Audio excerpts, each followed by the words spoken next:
major deficit that we see is potassium levels in our soils here in Arkansas, especially in our hay grounds. Following COVID and the high fertilizer prices that we saw coming out of COVID, a lot of forage acres started to cut back on fertility while still removing nutrients through hay production. And in many of our perennial forages, nitrogen and potassium are two of the largest nutrients taken up and removed through that process, that harvesting process. So without the supplementation of those nutrients, even at that removal rate, we started to see declines in our soil test levels.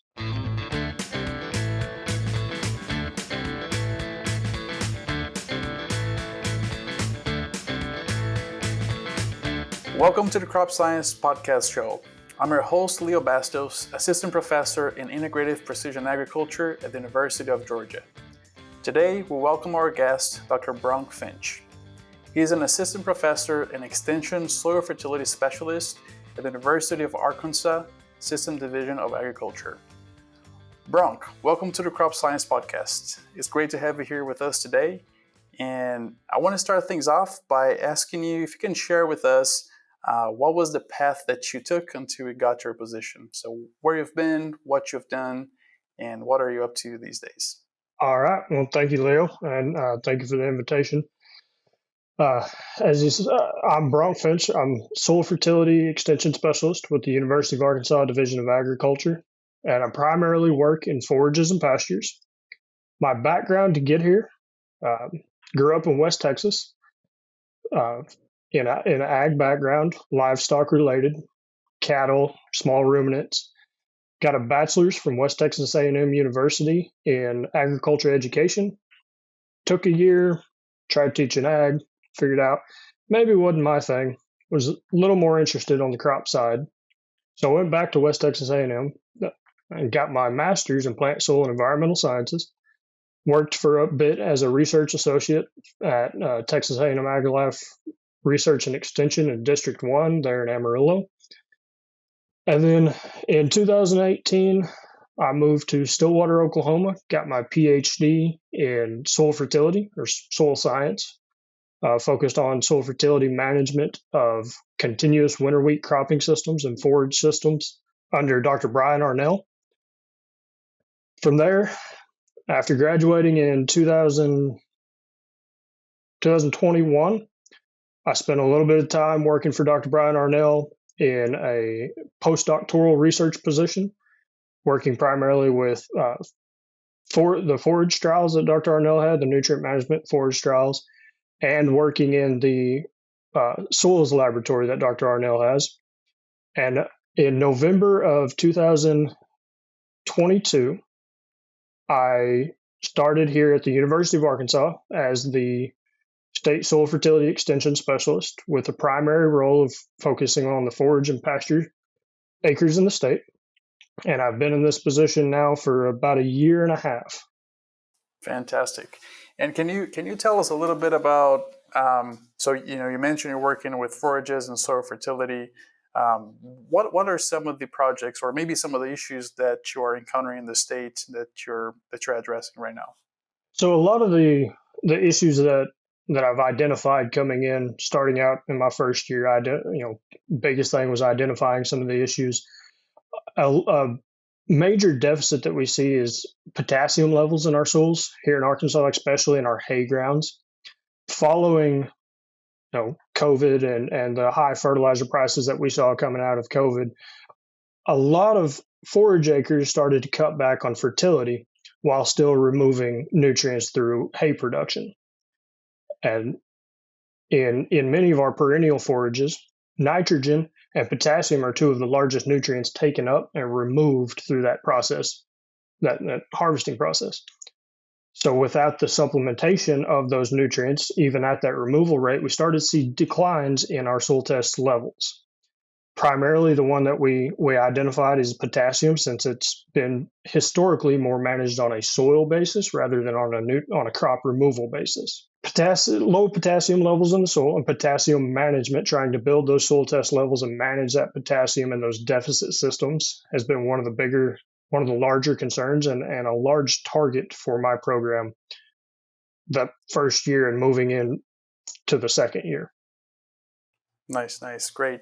And so, I guess, so if we think of like pre-COVID, especially with the fertilizer prices, and now with those prices being lower than what was during COVID, what has been the approach that growers are taking when they're managing nutrients, and especially in this case, potassium?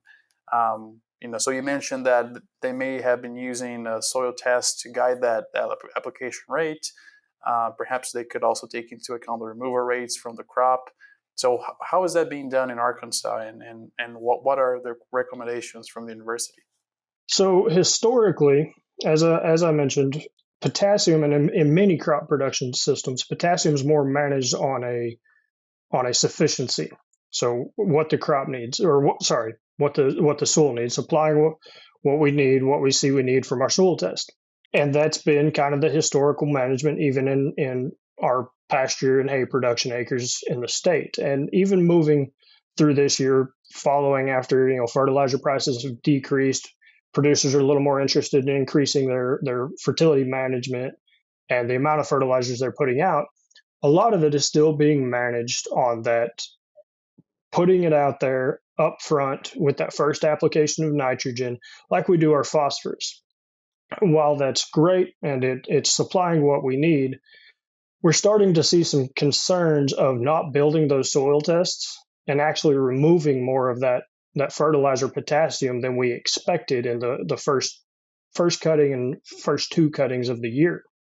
Ultimately, by the time we get to that third cutting, we're starting to go back to mining some of that soil potassium, which just further depletes our soil test levels for potassium. Some of the recommendations from the university and some of the recommendations I've been making has been to kind of shift our fertility management of potassium to something more like how we manage nitrogen. So for instance, in hay production, if you're not familiar, that's typically going to be a multi-harvest system through the summer months, applying somewhere around late April, early May with nitrogen, and then somewhere around 28 to 35 days after that on our perennials, harvesting our first cutting and then refertilizing with nitrogen after that, and doing that one or two more times throughout the growing season, depending on moisture and other growing conditions. Shifting that potassium management to more of that nitrogen scheme allows us to actually split out that potassium based upon what the crop needs at those specific growing intervals. We typically want to split both our nitrogen and potassium equally across those. But if it doesn't come out to a perfect balance, we can kind of shift them to wherever we feel we're going to get the greatest amount of production.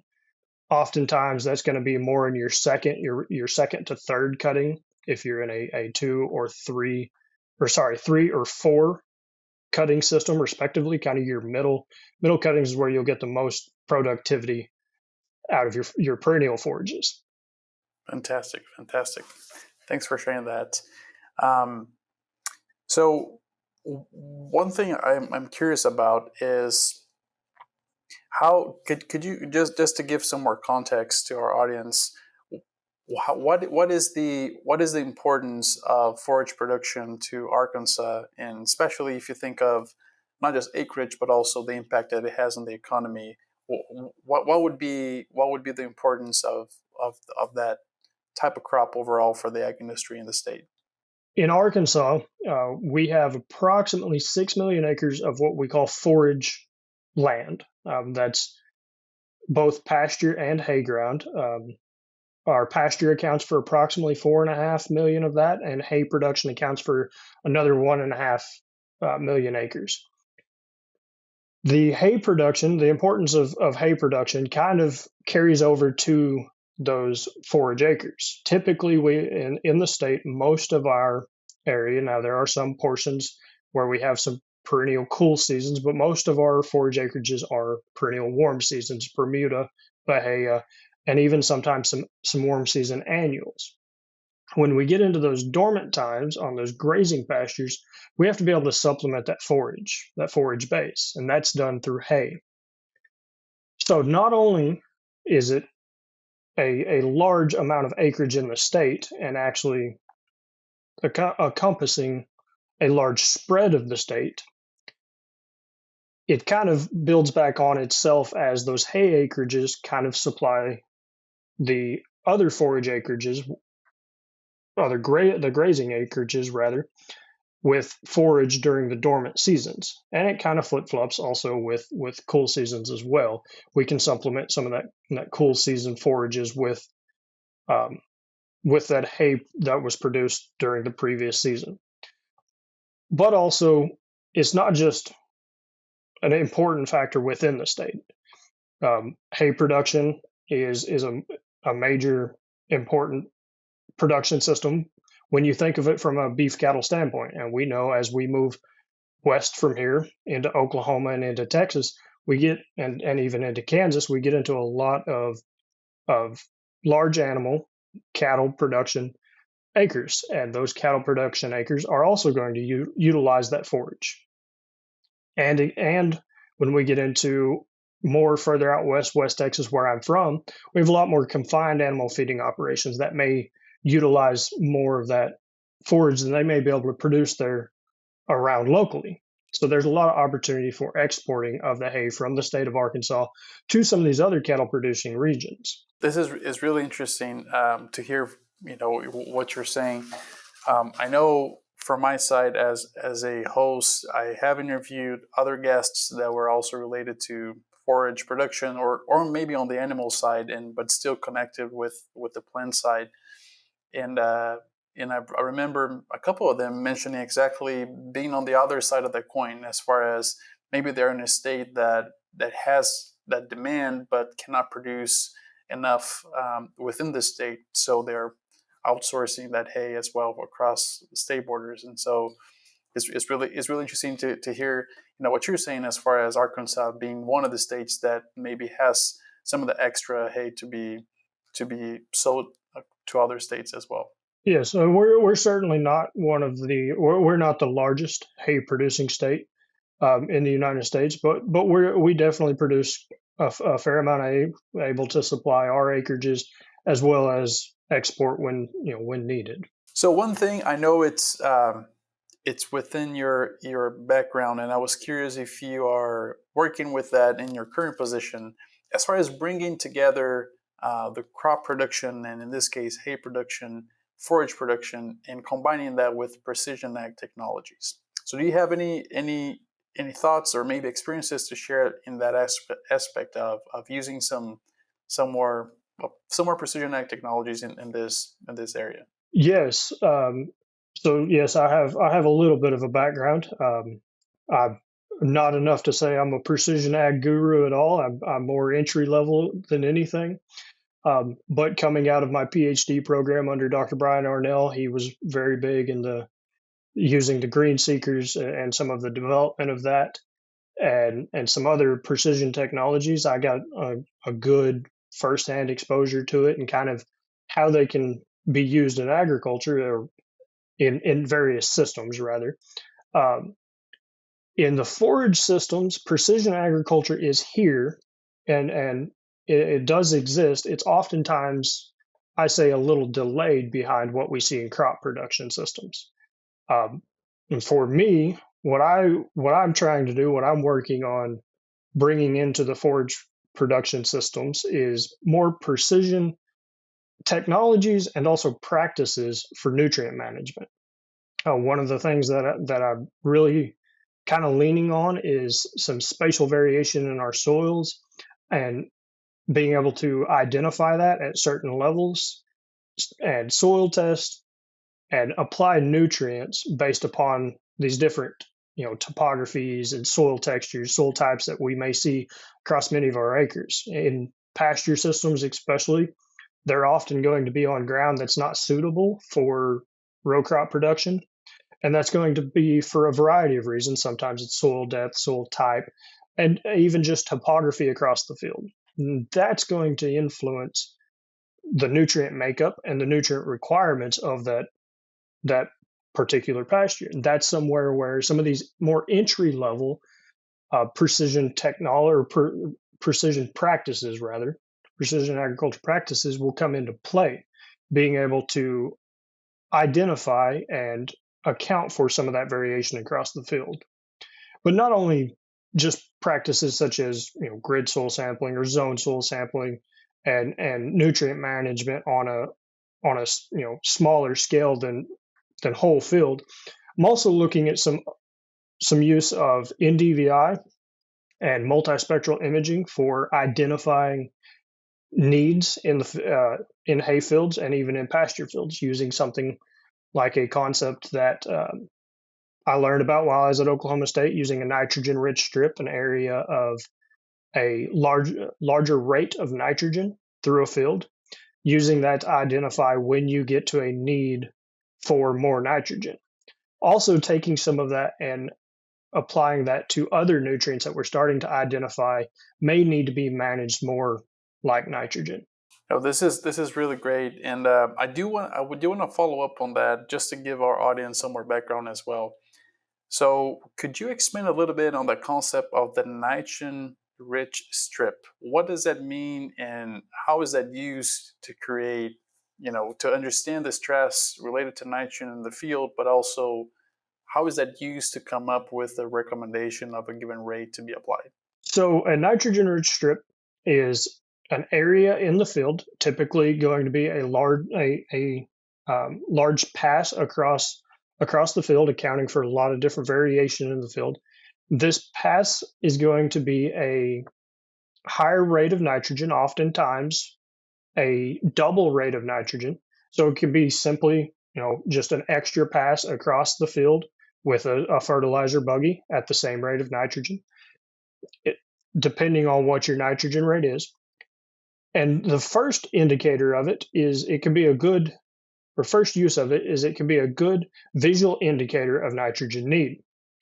You can look it up online and you can see pictures of wheat fields and corn fields where you'll see a big green strip through the field, and right next to it you'll see a lighter green, maybe shorter, smaller statued, less mature area that would be the whole, more like the whole field.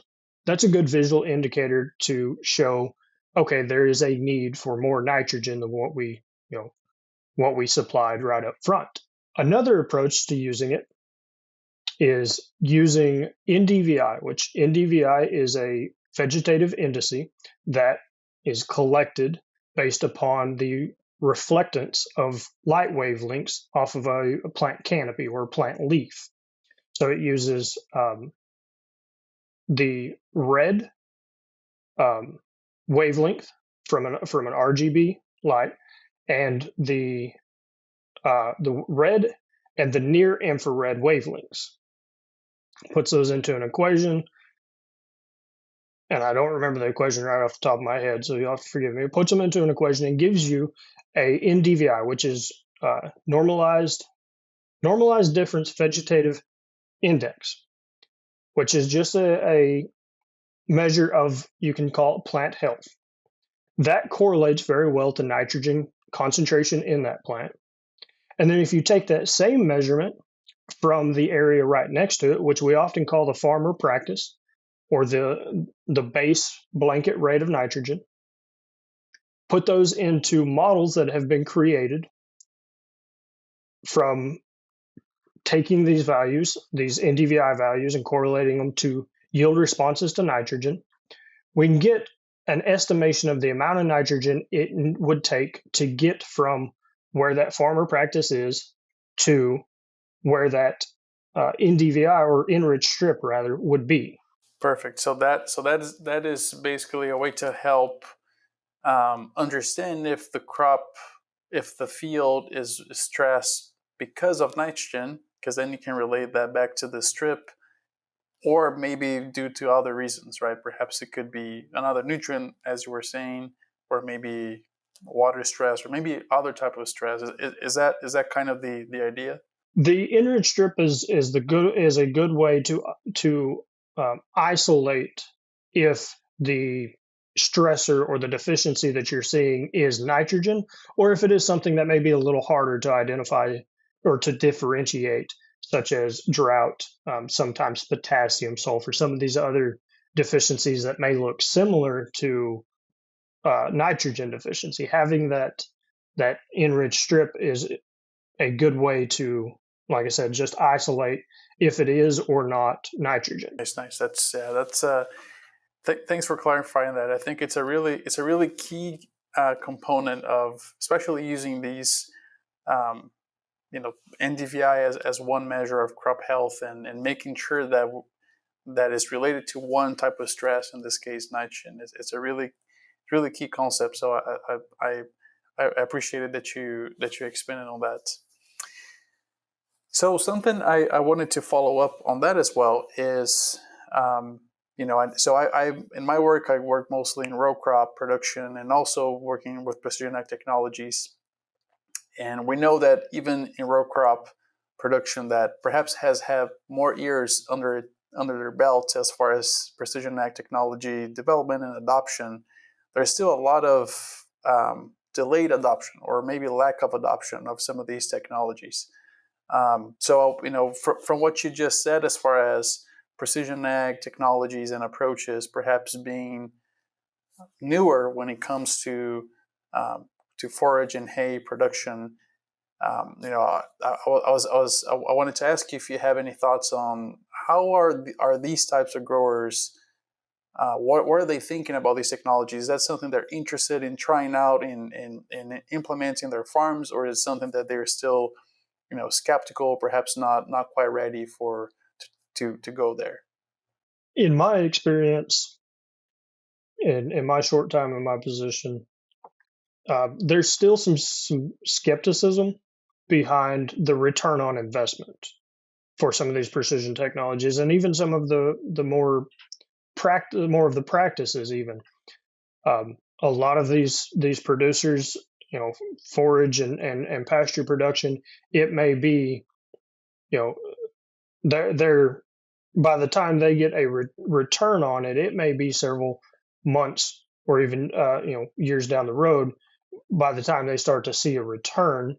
If you think of something like a cattle grazing system where that animal's going to graze, produce offspring, that offspring is going to graze, grow, and be sold off. That can be a long-term investment. And so the price point of many of our precision technologies up to now has been a big, I would say, a large factor in the influence of adoption, especially on the forage production side. But also there's that return on investment. As these become cheaper, there's some more interest in it. There's become more availability of it.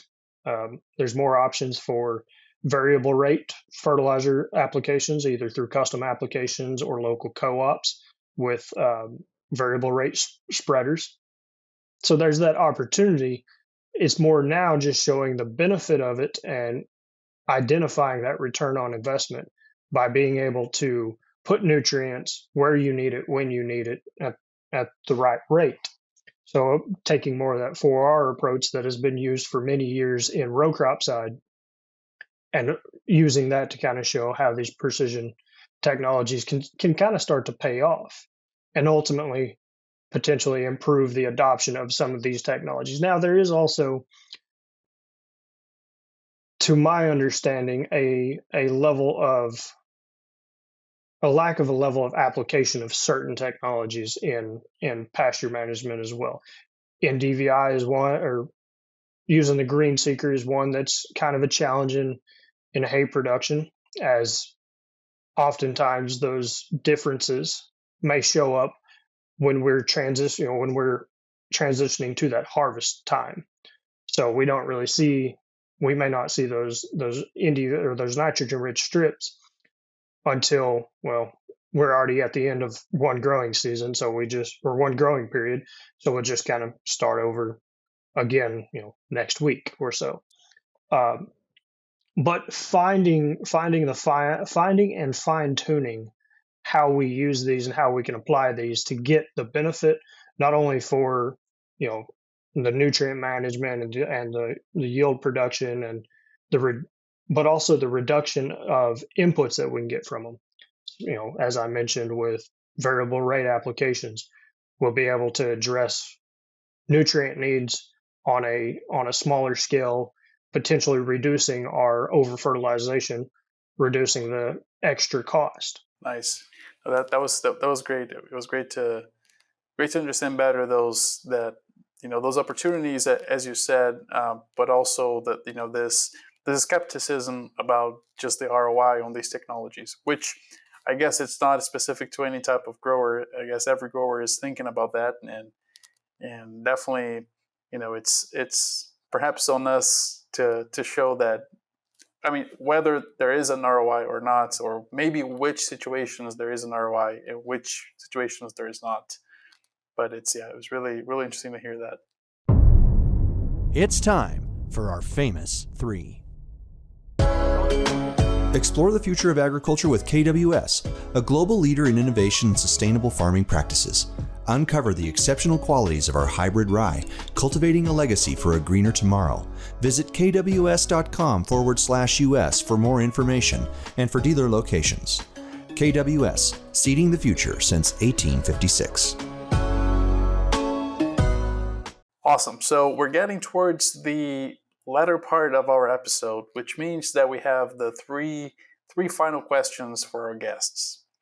So I want to start off here asking you if you could share any resource that you've used or that you came across that is more from the technical side of what you do and what you study, that you could share with our audience. So this could be something, perhaps a book or a movie, or really any other resource that you think would be of interest for our audience here. Well, as an extension specialist and especially somebody new in my career, and what I like to think of as being kind of unique in a forage focused position, a good resource that I use a lot is extension fact sheets and extension publications. And not only, University of Arkansas has got some great fact sheets, but also fact sheets from other universities.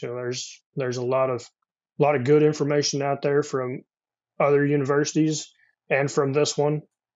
So using those fact sheets can help kind of bring in not just the ideas that we have here in the state, but ideas from outside that are science-based, backed by research, oftentimes written in a very plain language and easy to understand, so that, we can understand them as scientists, but also I can take that, that whatever it is, that fact sheet or that publication, and share it with county agents and producers and say, we don't have anything on it, but, this university does. Here's a fact sheet that covers exactly what you're asking. So fact sheets are a big one that I use quite a bit, whether they're ours or from neighboring states. And this is, I just want to make a quick comment there because, I've just from my experience being a host in this podcast, you're definitely not the first, maybe third or fourth guest that references extension publications as one of those resources, and really, going to show that how important these resources really are. And I know that we have some of our audience is not from the U.S., and so, I'm particularly from Brazil, and I know in Brazil we don't have nearly close to the type of extension service and information being published for really the clientele of that state, the growers of that state, as we have here in the U.S. And that's a really great, it's definitely a really great resource that we have access to here, and thinking that to in a lot part to our extension faculty like yourself and others that we have interviewed here that really put the work to not only study that, but also to make it very simple language, very simplified information to the audience. So it's really nice to hear you also say that, because it's definitely been something we've been hearing from others as well. So my next question here is if you have any resource that you would like to share with our audience that is outside of agriculture or outside of your field, something that you think could be helpful to whoever is listening, just to have that extra resource as well. Well, that one's kind of hard. A resource outside of outside of the field, I mean, I'll be honest. One of my biggest resources is just Yeah. Google.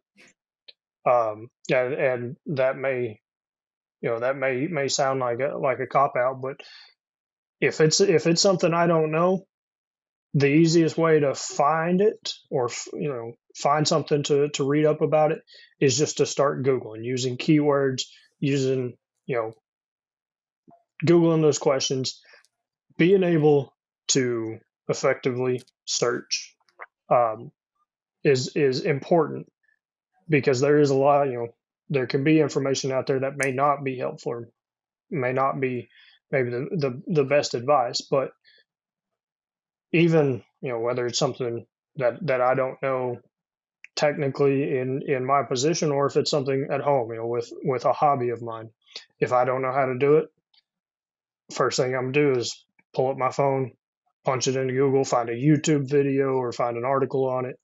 And so that's really, I mean, a lot of information at your fingertips with that, and I think that's a very valuable resource. Absolutely.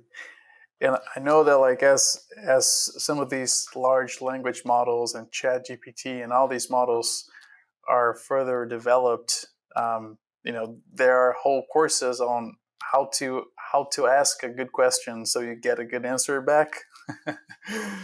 and Mhm. definitely doing that on Google straight out is also a good way of getting good information. And of course, if it is scientific based information, look for those extension bulletins and not just any blog out there, right?